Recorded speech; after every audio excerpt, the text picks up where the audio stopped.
Olá, queridos alunos, sejam bem-vindos.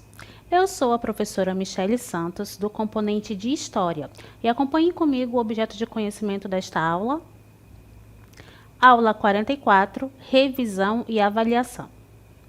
Vamos à nossa revisão?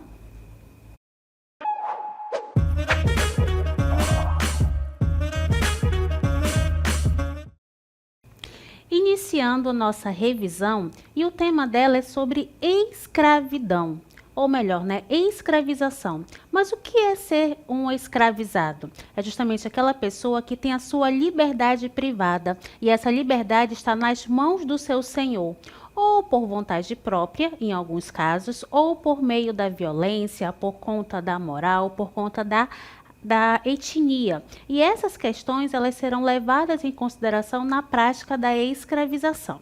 Então, vamos iniciar falando sobre a escravização na África. Escravização na África, prática comum entre os africanos, não possuía caráter comercial. Os escravizados eram adquiridos após guerras intertribais. Neste momento, nós vamos observar que inicialmente essa prática de escravização ela era comum entre os africanos, entre as sociedades africanas. Porém, ela não tinha um caráter comercial, eles não faziam a prática da escravização uma forma de angariar fundos, ou seja, recolher dinheiro com isso. E os escravizados, eles eram adquiridos por guerras intertribais. O que seriam essas guerras intertribais? Guerras entre grupos diferenciados. Neste momento, a África ela não é considerada uma grande nação. E nós vamos observar agora as formas de escravização na África. Acompanhem comigo. Temos aqui, como vocês podem observar, forma de escravização na África como a punição judicial. O que seria a punição judicial? Crime ou prejuízo a terceiros. Então, nesse sistema de punição judicial, nós vamos verificar a questão da prática de uma forma de conter, no caso, vamos dizer assim, o prejuízo feito a uma terceira pessoa. Então, nesse caso de punição judicial, constituía uma forma de escravização na África.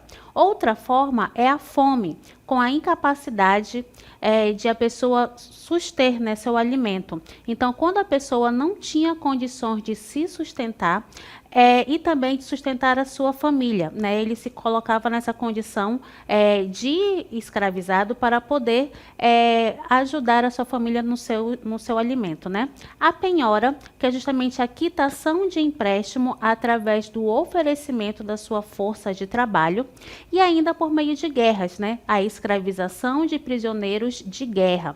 Então, vamos observar, essas formas de escravização.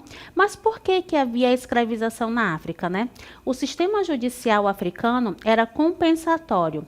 Prejuízo de um senhor poderia ser compensado com a aquisição de mão de obra. Ou seja, havia aquela compensação dos danos. E dentre as formas, como eu já falei há pouco, a punição judicial, que é o nosso primeiro tópico, por cometer um crime ou causar prejuízo a uma terceira pessoa, o cidadão, no caso ali a pessoa, poderia ficar na condição de escravizado. Outra situação é em relação à fome, quando a pessoa não tinha condições de sustentar-se, ou ainda a sua família, então a pessoa acabava se colocando na condição de escravizado nas mãos de um senhor rico. O outro ponto é a penhora humana, quando uma pessoa se oferecia como garantia para quitar um empréstimo. Ou seja, ele não tinha dinheiro para pagar e a forma que ele poderia quitar a sua dívida era através do oferecimento da sua força de trabalho. E ainda por meio da guerra. Desde a antiguidade, vamos verificar no decorrer da história que a prática de guerras e aprisionar e escravizar os seus prisioneiros era comum. Então, o prisioneiro de guerra sobrevivente, automaticamente ele era escravizado. E isso vai acontecer no decorrer de todos os territórios, certo? De todos os grupos humanos. Então, essa prática de guerra ela vai ser uma constante. Porém, nós vamos observar que esses prisioneiros de guerra poderiam servir como mão de obra, ou em alguns casos poderiam também servir de sacrifícios humanos de acordo com a sociedade em que estava sendo praticado a escravização. Certo? No que tange à escravização na África, vamos observar a escravização doméstica. Acompanhem comigo.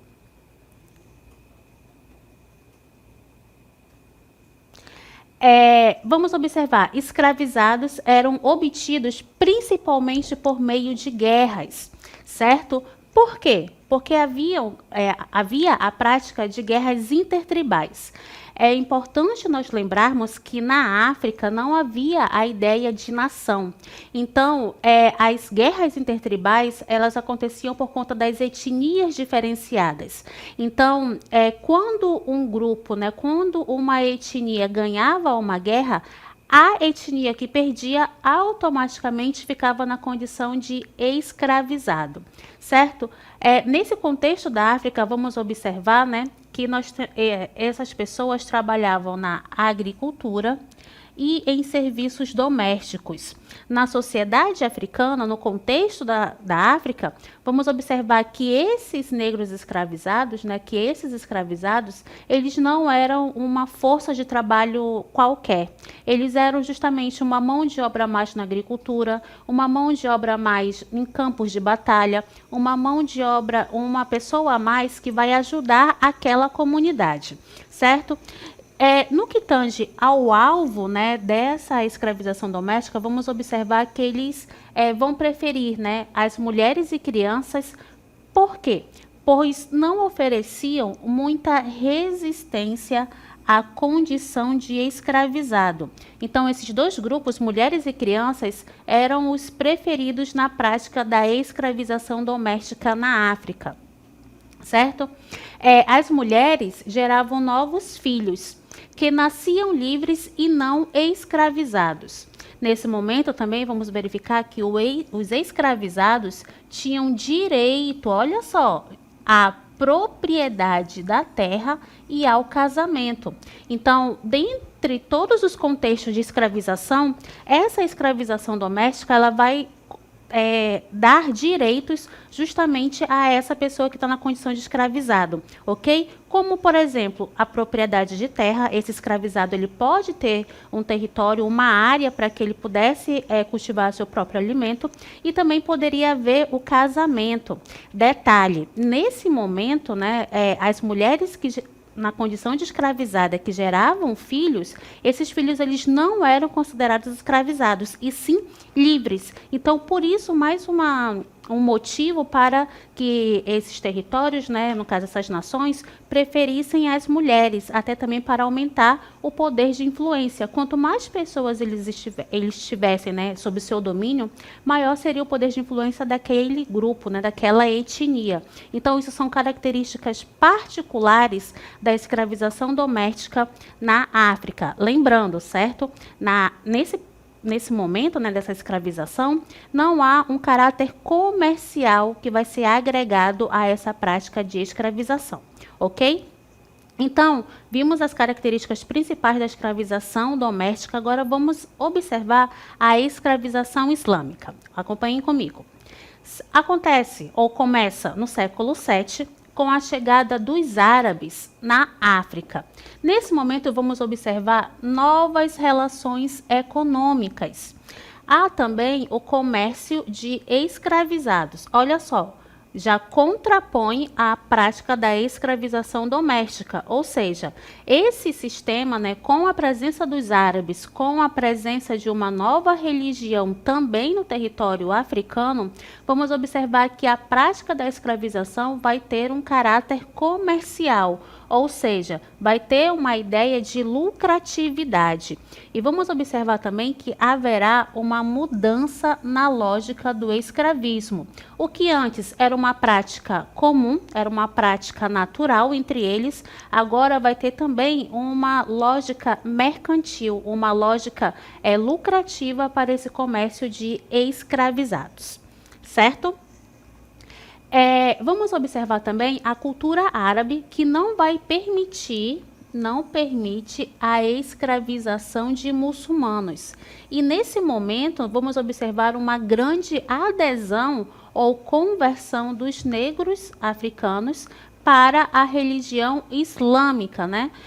O que eles falam, né? Que não é necessário, não vamos permitir que os próprios muçulmanos escravizem muçulmanos, até porque já tem aquela ideia de que eles fazem parte de uma mesma organização religiosa, de uma instituição religiosa. Então, eles não podem escravizar os seus pares, ou seja, aquelas pessoas que têm as suas mesmas convicções, diferente do que acontecia na doméstica, né, em que havia a prática de escravização, porém eles não tinham aquela ideia de unidade, de fraternidade entre eles. Essa concepção, né, vai mudar justamente com a chegada dos árabes à região, em que eles vão se reconhecer como pertencentes ao mesmo grupo social. Então, por isso que eles não vão permitir a escravização de muçulmanos, certo? Vamos observar também a islamização da África subsaariana. O que seria isso, professora? Haverá a implantação, né, da religião muçulmana. Quando se fala de islamização, é justamente levar a religião islâmica. E quem pratica a religião islâmica é conhecido, é chamado de muçulmanos, certo? São palavras aí sinônimas, ok?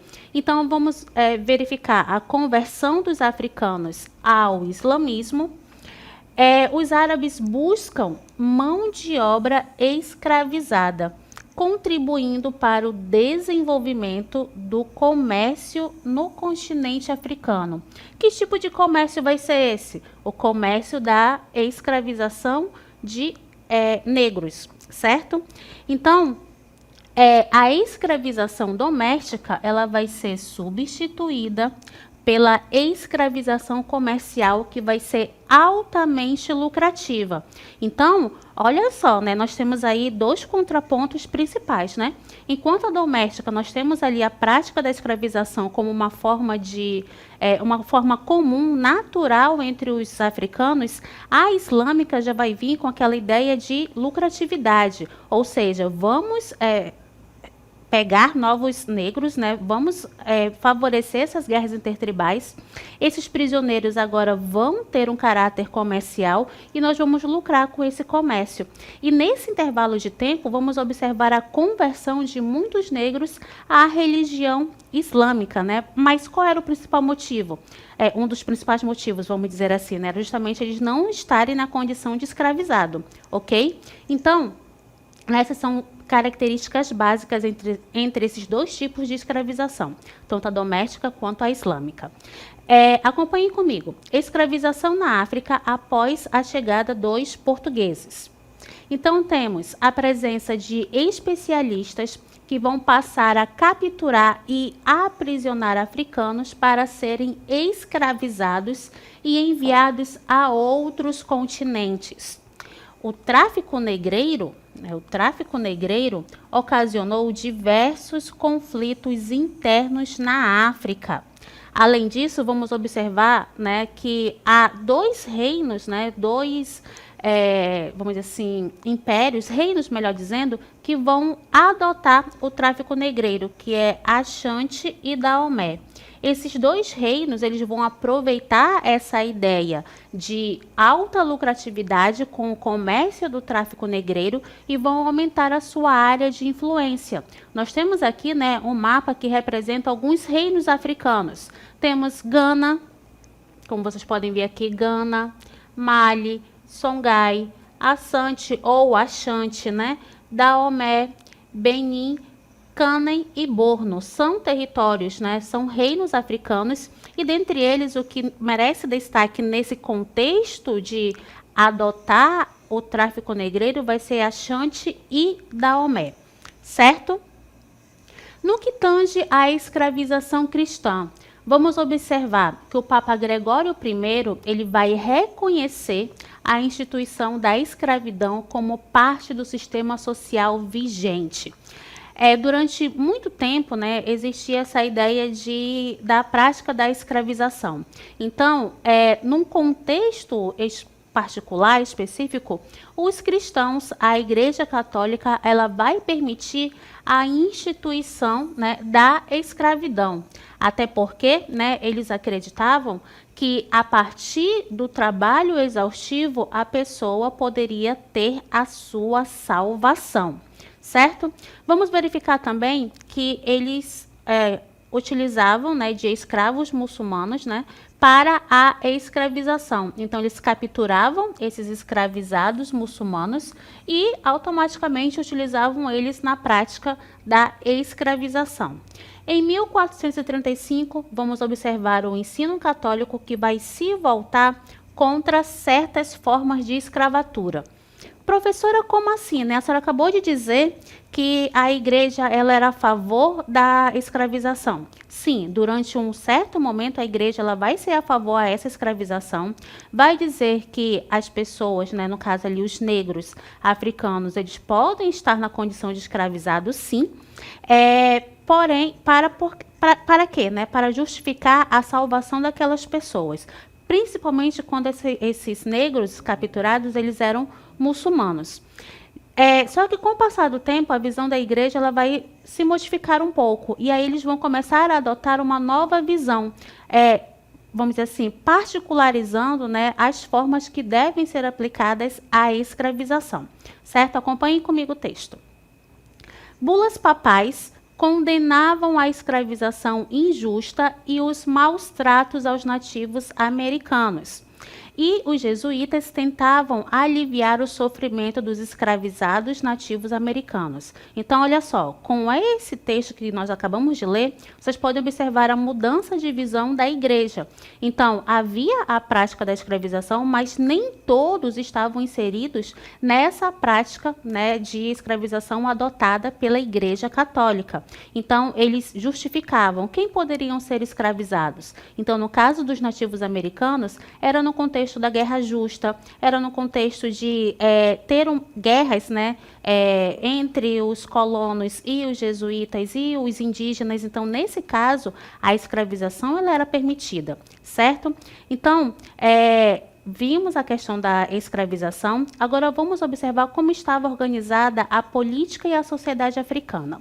Então, a princípio, havia os povos nômades com o estabelecimento de clãs ou tribos. O que isso quer dizer? Eles não possuíam um governo estruturado, não possuíam reis, nem chefes permanentes. Nesse contexto, vamos observar que os ibos, né, vão ser grupos étnicos presentes na África e eles são um dos únicos grupos étnicos nesse território que nunca tiveram uma liderança centralizada. Mas isso não quer dizer que eles eram desorganizados, certo? Então, nós temos a presença dessas estruturas nômades. Quando se fala de nômades, são aquelas pessoas que vivem migrando de um local para outro de acordo com os benefícios que o território vai lhe oferecer em relação à sua subsistência. Porém, nós temos também uma outra forma política e social africana, que é justamente com a presença de sociedades hierarquizadas, onde nós temos a presença de nobres, plebeus, estrangeiros, escravizados, homens e mulheres, onde cada qual conhecia o seu lugar. O que isso quer dizer? Quer dizer que numa estrutura hierarquizada ou numa sociedade hierarquizada, essas pessoas elas vão ter o seu local para desenvolver determinada atividade social. Então, essa hierarquia serve para organizar a sociedade. Esse tipo de organização conta com sistemas de conselhos de anciãos e de administração para controlar as tribos com áreas de influência. Então, nós temos aqui uma imagem que representa a cidade de Luongo, no Reino do Congo. É uma gravura alemã do século XVIII e mostra justamente como é que estava, né, a distribuição social desse território, certo? Então, observem aqui, nesta imagem, que tem justamente a presença dessa cidade. Em relação à economia e à religião africana, o que nós podemos observar? Eles praticavam a agricultura e o extrativismo vegetal. Havia a comercialização de minério, que era um dos pilares da economia, certo? Nesse contexto, o Império de Gana é um dos maiores comércios auríferos do continente africano, do território africano, e o Império do Mali fazia o comércio de sal, ouro, especiarias e couro. Então, de acordo com a historiografia, um dos reinos mais grandiosos e ricos da história mundial seria o Império de Gana, porque eles praticavam comércio aurífero e ganhavam com isso, certo? A maioria dos povos africanos acreditavam em um Deus único, criador, maior e distante do homem. Havia também culto às forças da natureza que ganhavam personalidades humanas, que são conhecidos como orixás. Então, dentro da organização política, econômica, social e religiosa dos africanos, vimos que eles praticavam agricultura, o extrativismo vegetal, o comércio de ouro, né, de sal e outros gêneros que fossem lucrativos a eles. Havia estruturas organizadas e estruturadas hierarquicamente, porém havia também estruturas mais voltadas para as tribos, para o nomandismo, em que não havia um governo centralizado, certo? Em relação à estrutura política, econômica, social, religiosa dos povos ameríndios na América do Sul, acompanhem comigo. Eles eram organizados em grupos tribais. Nem todos os grupos constituíram um estado. Sociedade dividida de acordo com o sexo, ou seja, de acordo com o gênero. A base econômica era a agricultura, caça e pesca.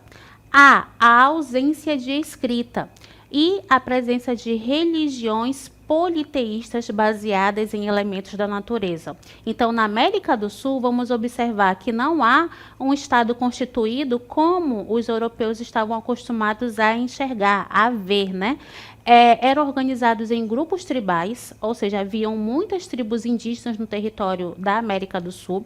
Nem todos esses grupos eles formavam um estado unificado, certo? Por quê? Porque eles eram organizados em tribos.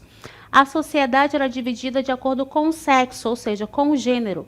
Cada gênero fazia um determinado tipo de trabalho, onde homens se dedicavam à caça, as mulheres à agricultura e também às práticas domésticas. A base econômica vai ser principalmente a agricultura, lembrando que essa agricultura ela vai ser de subsistência, a caça e a pesca. Não praticavam a escrita, o que torna difícil o conhecimento desses grupos da América do Sul, certo? E eles praticavam o politeísmo, em que se baseava na crença em elementos da natureza, ok? Em relação à estrutura política, econômica, social e religiosa dos povos ameríndios, mas agora na América do Norte e Central. Vamos observar a presença de impérios chefiados por imperadores. Olha só, a organização agora vai ser diferente do que acontecia na América do Sul. Temos o império já formado, né, imperadores assumindo a função social de organizar aquele território. Uma sociedade hierarquizada, uma economia baseada na agricultura e domesticação de animais, e eles eram politeístas. Então, em relação ao continente americano, nós temos a principal diferença é que na América do Sul eles não constituíram um reino, todas as unidades sociais não constituíam um reino, ou seja, um estado centralizado. A exceção na América do Sul é justamente o Império Inca, mas no restante do território da América do Sul, vamos observar a presença de grupos tribais, e cada grupo vai ter a sua própria organização. Já na América do Norte e América Central, vamos verificar a presença de reinos constituídos, de impérios grandiosos, de impérios ricos, com uma organização social estruturada e hierarquizada, onde cada um vai ter a sua função social e vai, vamos dizer assim, ajudar no desenvolvimento daquela região, certo? Nesses territórios da América do Norte e América Central, vamos verificar também um desenvolvimento arquitetônico também grandioso nesses territórios, certo? Então, chegamos ao final dessa revisão e até a próxima.